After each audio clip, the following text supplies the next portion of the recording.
essentially what we're looking to do is partner with other small businesses, nonprofits, even solopreneurs, and be able to offload from their plate all of the bookkeeping administrative stuff. So we found that, a small business that's scaling up finds just a lot of headache and hassle trying to maintain that aspect of their business. And then a lot of times there's both the need to do it and the time that it takes, but also the extra headache and hassle when it might be done wrong from time to time. So people will oftentimes look to either an in-house person that maybe their office manager or their marketing person can just do QuickBooks Online for them, and then it ends up kind of falling through the cracks, some details here and there. The other side of the coin is they'll try to get their CPA to do it, and that can just be really expensive. A lot of CPA firms don't really find that part of their bread and butter either. So finding a good bookkeeper that knows what they're doing and can work the appropriate amount of hours is just a really difficult thing to do for small businesses. So we're trying to piece together good bookkeepers with scaling companies. Yeah, I think for me, I had kind of an on-ramp. The fact that I was doing the bookkeeping for a couple of nonprofits already just made me start to piece together what would a scalable business solution look like. And because of that, I was able to roll, like I'd mentioned, specifically one of these firms into becoming my first client. So I kind of had just kept doing what I was doing and rolling it into a business model, and from there slowly scaling up. It wasn't your traditional, like, I'm gonna start a business, I'm quitting my day job. Right. I really had nothing to lose because I didn't have that 9-to-5 career that had started already. So I wasn't running away from a paycheck or anything. What were some of the struggles that you saw coming up, and then what were some of the actual struggles you found once you started?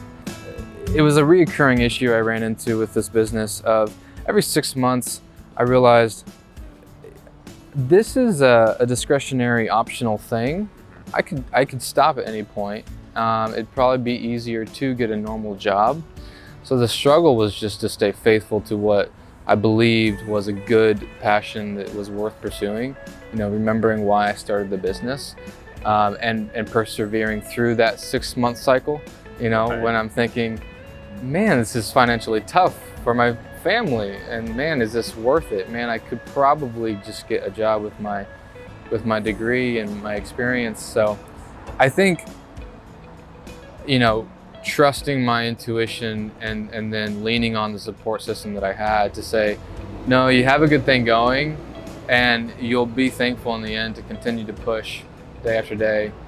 So yeah, in those early days without a team around me, just deciding to keep getting up each day and doing what I was doing was probably the biggest thing.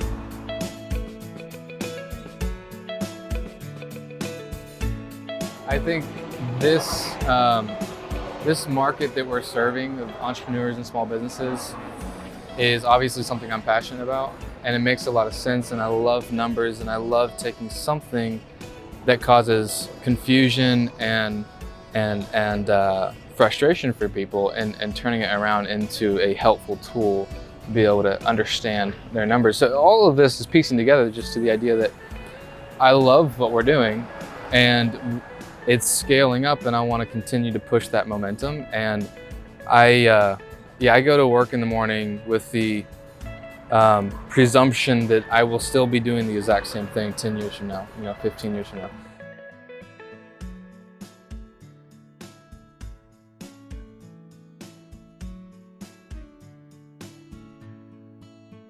Back in middle school, high school, I was in a band with my sister's friends, so 5 years older than me. Wow. They were like, we need a drummer. So that was never really a real thing. It's not like we were a good band. We were just a group of guys who played instruments together.